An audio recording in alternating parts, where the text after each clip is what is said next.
Hello and welcome to the Trail and Adventure Motorbike Podcast with me, Clive Barber, and my good mate, Noel Tom. For the days when you can't ride your bike, there's always the Trail and Adventure Motorbike Podcast.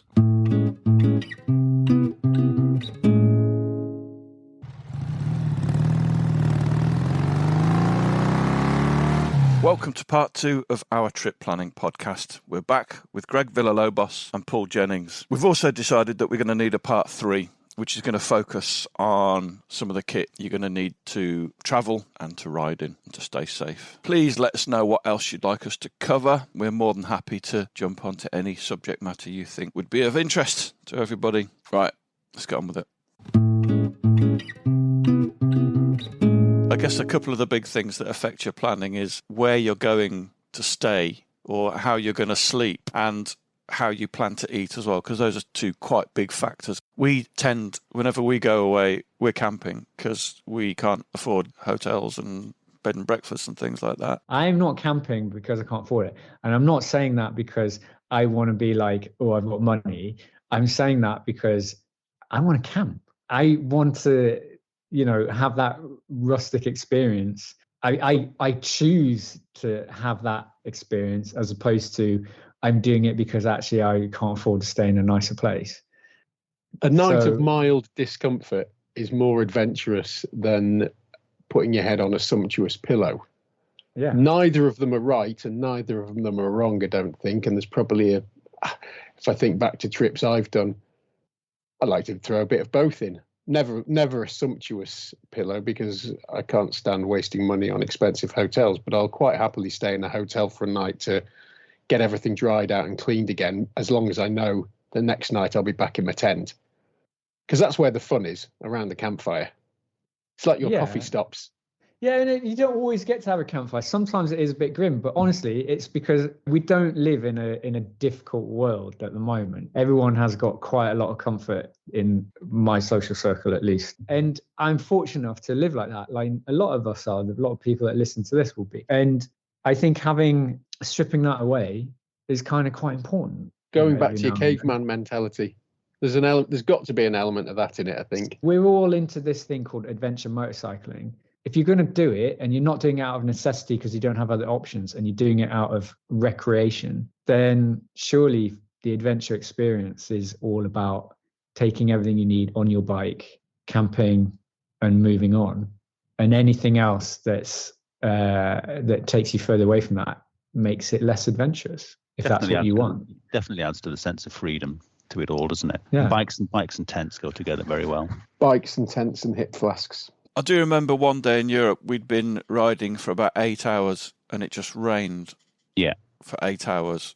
And we were in Luxembourg and we got to a campsite and I just happened to say to the guy, you don't have like a cabin or something like that we could sleep in, do you? And he went, yeah, I think I do. And it was just like, right, we're in the cabin. We were absolutely drenched. I thought of another 6 hours sleeping in a small tent that was absolutely drenched. You just hit a nail on the head there, Clive. The key to what made that night work was you spoke to somebody. I've had a similar night in a storm in the Alps. Couldn't see where I was going, so I took the next exit off the road, which was a farm track, and drove straight into the cowshed. Long story short, slept in the cowshed because I spoke to the farmer, an 80-year-old French woman, and she let me sleep in there. And I think you've got to do that on any trip. If you've got to speak to the locals, and you've got to try to speak the lingo, even if it's just hello, goodbye, and thank you. But by conversing with people, you'll experience something new, I think.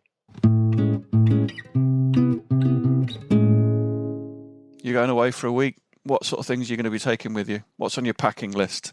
And do you have a packing list? Because I have a packing list, and I've had the same packing list for the last 15 years, and it changes slightly every time. But I find it really helpful. So you just tick everything off once you've put it in a bag and move on. What's on your list? Always earplugs, not just for riding, but for the night time when the person in the tent next door to you is a snorer. Good one. Yeah, I'm terrible at sleeping. Quite often you get off the bike and it's like, oh, I want to be the first to put the tent up. And I just hang back and I wait until everyone's put their tent up. And then I just turn around and go 100 yards in the other direction and put my tent up over there. Like a really antisocial fucker. Sleep for me is like hanging off a cliff of consciousness. And at any point, my fingertips will go and I'll be awake. Jeez, this is turning into a therapy session. Yeah. Sleep for me is literally like that. It's really bad. So I do sleep quite well in tent. If you've not done it before, it takes a bit of getting used to. I think maybe I sleep well because actually it's normal. I don't know about you guys, but it's normal in a when you're sleeping on a mattress on the floor in a tent to not get a solid 8 hours sleep. You get a bit stiff in one position. You wake up, you roll around. There's a bit of a noise. You wake up. So it's like your night is a series of interruptions. That's because you don't take a pillow. I am going to have such an argument with you now, Clive. You've got a pillow without taking a pillow. Do you put your clothes in dry bags? I do, yeah. There's your pillow. Do you take a T-shirt with you? Yeah. Okay, so put all your clothes you're not wearing in your dry bag and roll it up, and then put your dry bag in a T-shirt. Your T-shirt is now your pillowcase. And why would you take a pillow on a motorbike where real estate is at such a prime? He's a gadget man, Paul. It's because it's really comfy, and you can put your head on it at night and go. No, you're not drinking enough before you get in your sleeping bag, mate. Well, that's going with this lot. They don't hardly drink at all. So no, I do exactly the same thing, Paul. I would never take a pillow. I'd have it, like you say. Take a pillow, everybody. Take a pillow. What is a pillow? It's a stuffed bag. You can stuff your own bag. No, it's got feathers and God. foam and down and no room. Walls. Every trip I've been on with you, Clive, you've ended up like making a point or comment about a substantially large thing in your bag that you shouldn't have brought. Well, that's one of my next questions because so that's my luxury item. Does anybody else have a luxury item that you take with you just for your comfort that you could possibly leave at home? Waterproof pyjamas. Why the fuck have you got waterproof pyjamas? Okay, so they're not waterproof pyjamas. So Greg's just, if it makes it into the edit, when Greg went off on a self-help rant just a minute ago talking about his bedtime routine, my routine is the opposite. Get the tent up as soon as possible and then get out of your riding gear as soon as possible. And I know people that will sit around until they go to bed in their wet, dirty, muddy riding gear, but I like to get out of mine. And my waterproof long johns are a set of waterproofs from my days when I used to run up and down mountains. They're very lightweight, and I put a pair of long johns and a base layer underneath them, and I can sit out and be completely windproof. And if it does start raining, don't have to panic. You heard it here first, folks. Waterproof pyjamas. It's a thing. I don't sleep in them, though. But it's all about getting comfortable after a day's riding so that you can enjoy that banter a bit more. And always have a dry spare pair of socks somewhere in your kit. The clothes thing is really interesting, isn't it? Because that's one thing I learned fairly quickly. Is people just take too many clothes with them. You need effectively one other set of clothes. Like you said, get out of your riding gear, get into something out, and that's all you need. Maybe 2 pairs of pants. Yeah, wash one, wear one. That's the routine. How long are you going away for? Who are you going to be around? If you're just around your friends and you're not trying to impress anyone, just go smelly. The only reason I would take extra clothes is in case I got wet and then it's actually uncomfortable. But in terms of like personal hygiene, do not give a flying fuck. I'm leaving that door on Monday and I'm not going to be back until Sunday. And whatever happens between then and then, in terms of like how smelly I am, I can put up with it. And if I'm going with friends, they're just going to have to put up with it. Can we take this conversation offline? Because we do need to talk to you about that. Whenever you want. The first person to complain about it is talking right now. You know when you came to my house after your Welsh trip and you hadn't washed for a week and you got straight into a brand new bed with a brand new mattress. I think I had a shower. Brand new sheets, dude. You made me have a shower. I said, do you mind if I grab a shower? And I thought, thank God for that. He had a shower the next morning. Dirty little boy. But it depends like how much you want to go on that whole thing of light is right and taking kind of less gear. For me, there's a limit to how light I can go because I've got loads of camera gear. And so I've got that extra kind of weight and space that needs taken up by my tools, but I still want to go super light. So I have a spare set of kit, but like I said, it's largely down to getting wet, and that's why I would change it. Shoes is another one. So far, I've always used Crocs. Very, very uncool. There's no weight to them, and they pack down fairly small. But they don't pack down small. Crocs are massive. You're right, actually. That's why I've just bought some sandals. I think Greg has the top tip for footwear. My top tip is have small feet. Like you've got the gym trainers. Yeah. They're like Innovate gym trainers, and they like literally fold down really small. The only problem with any of that stuff is in the morning when there's a lot of dew on the grass, even if it's not been raining and it's been really lovely weather, whatever you've got on your feet is going to get wet, and then it'll be wet when you put it away. So you just got to be kind of a bit mindful. That's why I think actually flip-flops are quite good, but they're not always that. Yeah, sometimes you just want your feet covered, don't you? Yeah. But then mornings, mornings you would generally wake up in a tent. My experience would be to get your bike gear on, get your bike boots on. Your leisure wear is probably not going on first thing, is it? When we did Wales last, I had shorts. I took shorts. So I didn't take any spare trousers. I took shorts. Again, because they're half the size of trousers. But the thing that I didn't factor on is the midgies. So actually, I got sometimes it's quite, if you're going to be out and you can't get out of outside, we don't get inside, and you're spending a lot of time outside, being able to fully cover your arms and legs can be quite handy. I think so much of this packing thing comes down to almost visualization of trying to anticipate what the environment's going to be like, what you're going to need. You just got to almost think through the whole thing in your head before you go and work it all out. I don't have a list like you, Clive. I sort of approach each time like it's the first time, but it always amuses me that I can spend like 2 weeks packing for a trip, where I'll pretty much get all the things I think I need as if I'm doing it for the first time, put them in a bag, and then just spend 2 weeks taking stuff out of that bag and working out the bare essence of what I can get it down to. 2 things on that. A, get a fucking list. No, I disagree. B, I haven't finished yet. I can edit you out. What, of the whole thing? Of the whole podcast? That'd be awesome if you could. I've forgotten what B was now. Your point about pack a bag and then take it all out again and go through it again and just take everything out that you're not going to use is another good exercise as well. The thing is with the whole list thing is, yes, so if you get it right, great. But actually, I find each trip, it's quite a creative experience. And I don't have a list either. And I just like putting stuff out, trying, okay, well, this is not my only trip. I'm going to be doing lots of trips. Let's try this. Let's try that. Let's see if this works better than that.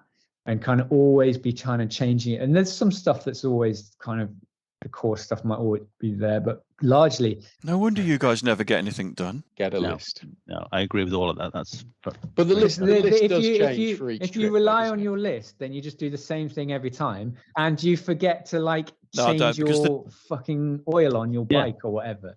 You know, every But like Noel said, but every time you approach it new, because it is kind of new every time. It's an evolutionary process, isn't it? The list evolves, and you might have a master list. Have 2 lists. Have a master list, and then subdivide it to what you need for the forthcoming trip.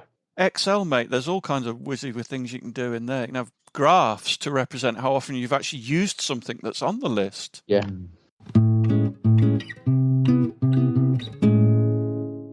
So I think my only luxury, when you said to think of luxuries, the only luxury I could think of was chocolate. I mean, that's not a luxury. That's like, you just stop at a cafe and but I think get a bar of chocolate. That's just my little campsite treat is chocolate. Yeah. Whiskey. Yeah. Always a flask of whiskey, because beer is too bulky to carry. And I think I don't drink at home, but get off the bike. You don't drink at home? I don't. Why do none of us believe you? That actually explains why you drink so much when you're not at home. Fucking hell. What about food? Do people take food? I always feel very reassured to have an emergency meal or 2. And by that you mean Uncle Ben's, don't you? Yeah, but just something that you've always got. So no matter if it goes completely tits up, you are going to eat tonight. That's rubbed off on me. I kind of turned my nose up for that, like when we first started going out riding. But actually, I'm totally down with that, man. Yeah. It's like a generator in a power cut. You're just immune to disaster. Yeah. And it doesn't have to be the best tasting food. My Iceland trip, a couple of nights, I just had some noodles with a cup of soup. And it was fine. It's just about getting something in your stomach, helps you sleep, gives you energy for the next day. It doesn't have to be fine dining. You can pack a lot of food into a very small space if you use your imagination and take dried stuff. For me, part of going, certainly when you're going abroad, is to go and enjoy the food. Now, whether you buy food at the supermarket or whether you actually try and eat out, which is normally what we try and do, I think you should absolutely do that. But there will be occasions when you end up staying somewhere and you get there late or there just isn't anywhere open. Then you've got your emergency ration food or your Uncle Ben's and you've got a meal with some hot water. I think to try and take food for your whole trip would be ludicrous. So on a 5-day trip, I might take 2 or 3 emergency meals with me, and that'd be it. So on that hot water point, when we went around, I can't remember which trip it was, but I've done trips where it's like, right, let's go ultralight, and I kind of was like, well, in order to have a coffee in the morning, look at so say you got small panniers and you look at how much gear you need to pack to have a hot coffee. So you need gas, a stove, a mug, and a pot of some description, which can take out 1/3 of your luggage just for that. And I went without it. And I was always like, especially like riding around the UK, you're like, oh, well, you just get up in the morning, you ride to a coffee shop or whatever. And I guess you kind of could do that if you're on your own. But if you're other people and everyone else has had their coffee and no one really wants to go to a coffee shop. I've done that. And I'm not saying I would never do that again if weight and space were really important on a certain kind of trip. I actually relented a little bit on the last one and made a point of kind of having a cook kit, and the comfort level of that shared drink in the morning and actually being able to have a hot Uncle Ben's in the evening, I found that was worth it. And again, it's not 1/3, is it? You know, the stuff. It was like, I've got it behind me. This is like that. I know that this is no use for a podcast, but that's kind of got. That looks big. That looks like the size of a shoebox. It's half a shoebox. You can reduce that. You can reduce that. By you can half that. Yeah, half that. A jet boil, and you're done. You say that. The whole thing could be sort of the size of 2. You want to do it. Yeah, I'd say the whole thing could be the size of 2 cups, including your tiny gas cylinder. Well, so that's a pot, and this is no good for podcast. No, but it's a pan with a gas canister in it. Like that. But still, it takes up a bit of room. I guess the point there is actually my luggage is quite small. Yeah. Like you could also ditch the bag that the cooking gear goes in. Yeah. There's some great bargains to be had cookware wise on Alibaba. Is it Alibaba, the Chinese the AliExpress thing, or whatever it is? AliExpress, yeah. Some real bargains if you don't mind risking losing all of your money. You can buy, like a titanium cook pot and mug for about £8. Okay, so right, this is titanium. It's not Alibaba, it's Alp Kit. And I would never buy one of these again because it burns your mouth. Fucking hell, they're so light, which is amazing. But you put anything hot in here, you can't drink it till it's cold. So completely defeats the point. So don't go titanium. Unless you've got an extra cup as well. You can eat out of them though, couldn't you, with a spoon?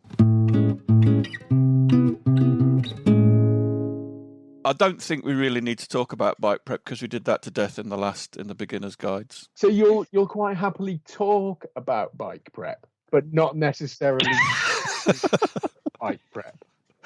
Is that the message you want listeners to take away? Do as I say, not as I do. I'd hate to sound like a Tory politician, but we need to move on. That's old news. What the public want to hear about is not bike prep. Preventing piss poor performance. Yeah, it's fair enough. A torch. You need a torch. Head torch. Do need a head torch, but don't forget your phone's always got one. But so have we sort of covered top tips from people? Yeah, talk about your top tips. I need a wee. Noel, what's your top tip for camping? Well, the only thing that's really changed for me in the last few years is taking a battery bank. Something to sort of charge up either at a hotel that you've just got a handy store of power, or charge it off the bike during the day. I find it really luxurious to be able to be in my tent at night and to be able to charge my phone and my camera at my leisure through the night in the tent, and having a little Anchor power pack as I do is great for that. I am yet to have been on a European trip with friends where I have had to charge anything off the bike. Everyone goes on about, I need to put this USB charger on the bike and da da da da da da. And in theory, I could see that you charge your battery, your power bank while you're riding. But if you've got a power bank that's big enough that can last a few days, and I charge all my camera gear off it, you just go and plug it in the toilet for an hour when you're at the campsite, or when you go and have lunch at a cafe, you just go, do you mind if I plug this in? I've never, ever, ever been stuck. I've never had to charge anything off the bike.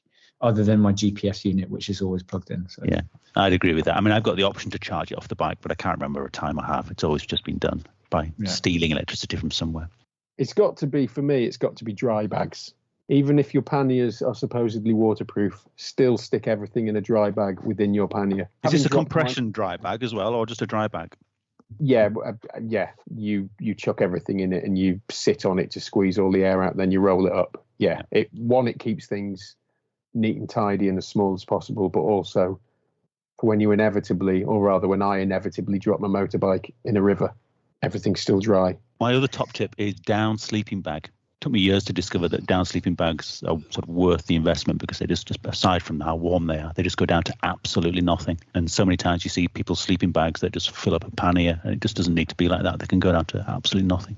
I think this is the thing with motorcycle camping is it's not the weight of things, it's the size of things that makes the difference. Part of my job is like giving a lot of advice about this stuff. So I kind of assume that everyone knows this stuff. Like you, Paul, saying like dry bags. I find it crazy that some people might not use dry bags, but I guess there are people out there that have never done it before and don't appreciate actually how important they are, because I don't even see my dry bags anymore because they're just like, yeah, of course. But that's not the same for some people. Down bags, that was a real revelation for me on the last trip, being able to kind of save that space, which was really, really good. I feel sorry for people that haven't realized yet that carrying heavy stuff on their back is not the way to go on multi-day trips. You kind of see people with a rucksack with loads of heavy gear in, and you're just like, it's not going to kill you. It's fine, but you would have a much more pleasant experience if all you were carrying on your back was your bladder. Yeah, I don't even put my bladder in a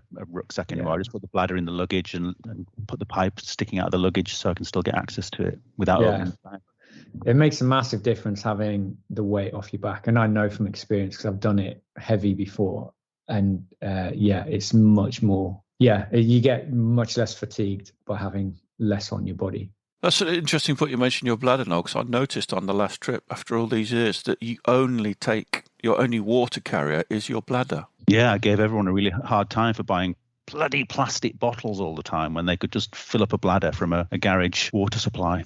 Good top tip. My other top tip is the sleeping thing is really important. So the down sleeping bag, you can quite often get them in sales for a reasonable price, but also get yourself a decent mat as well to sleep on, because just getting a decent night's sleep makes a world of difference to your trip. Decent sleeping bag and a decent mat. You don't need anything else, do you, Clive?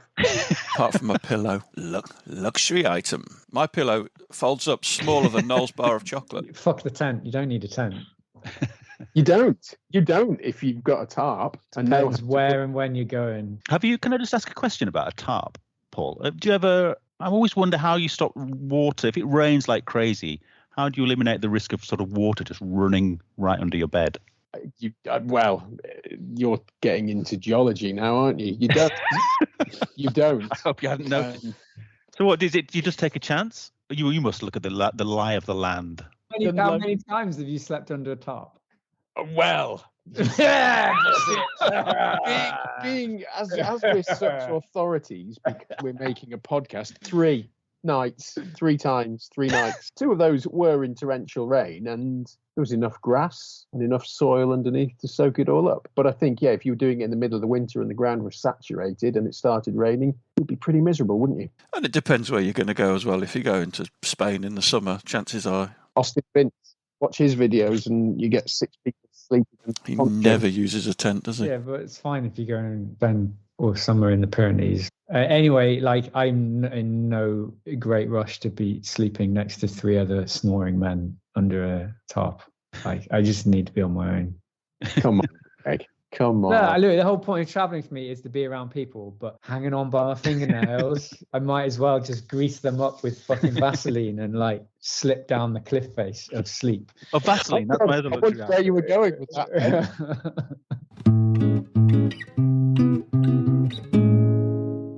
What about the old, what have you often taken and never used? My answer to that would always want to be my toolkit. I think you've got to take the toolkit. Otherwise, you're being irresponsible to your co-travellers if you're with other people, or you're just asking for trouble. I couldn't think of anything else other than the toolkit. The only thing that sprung to mind for me was camera. The amount of times I've taken a proper camera away with me, thinking, no, I'm definitely going to need a proper camera for those great shots, and invariably just have always used the phone and have come back with 3 pictures on the huge camera that I've carted around. So it's always camera for me. And I'll take it away next time, probably. I still feel the pressure to take it. Well, you don't need to, like, if you're going with people that are taking photos. I'm not so bad now, but it always used to be just taking too many clothes, and you just always have stuff that you don't wear. We've all got those adventure spec Baltic jackets, and quite often I always bring that with me. You can wear it in the evenings or during the day, but if it's warm, you don't even need that. In the summer, in warm climates, you can take so much less. When we go to Spain in springtime, and if we're going up into the mountains, it'll probably get cold. So we'll need to kind of cover all those bases. Stuff for me, my Kindle, I always kind of think I'm going to do a lot of reading, but I don't. What's that face for? No. Kindle? You take a Kindle with you? Like, I can't even see the bottom of his chin. It's dropped out of frame. That's incredible.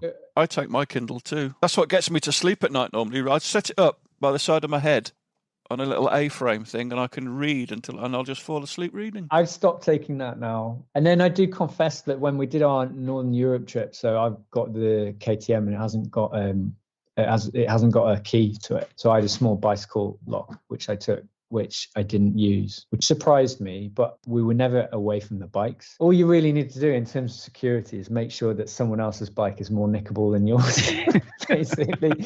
So if you've got the most nickable bike, then you're at like the lowest hanging fruit. So you're at risk. But just being able to take a key out does add some protection, but not a lot in theory. If someone wanted to rock up in a white van, they'd have whatever's there. Because I'm considering putting my KTM back into action as my adventure bike.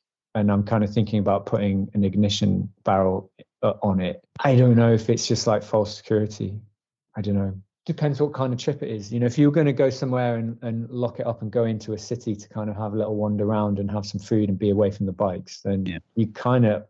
You want to chain it up. Well, you're either not going to do that, or you're going to be quite wary about where you leave it, you know. I've taken a little 1 litre extra fuel carton with me, and I took that to our first European trip, and I didn't use that at all in the end, because if you're in Western Europe, certainly, there's not a problem getting fuel. Even on a KTM with a relatively small fuel tank, it was never an issue. Everyone loves getting carried away. And I'm not even saying carried away, you just get excited, don't you? Because you want to, you build the bike and your gear based on the life that you want to have, adventure life that you want to have, a lot more than the life that you're going to have, you know. And that's like why, like, so Noel's CRF like rally is a great choice, you know, because actually Noel's made peace with the fact that it's as much as he needs for the kind of riding he's going to do. But that says a lot about this idea of being kind of quite open and honest with kind of the experience I'm going to have, as opposed to the experience that I want to have. And the experience I want to have is to go and ride the Dakar. So I'm going to get the Dakar bike because that is one step closer to the dream I've got, even though I'm only going to be riding it round the Cotswolds, you know. But that's okay. There's nothing wrong with that, because if that's what, you know, the whole point of getting on your bike and going having adventures is that it makes you happy and that it tickles something inside you that, you know, you want to tickle, you know, and that's fine. So Noel can bring his Dakar bike, but I can't even bring my fucking pillow. Here endeth part 2. We've realised there's so much we haven't covered yet. The good news is there's going to be a part 3. Part 3 is going to cover things like helmets, body armour, what boots you should wear, what tent you need, and all that kind of good stuff. We'll see you then.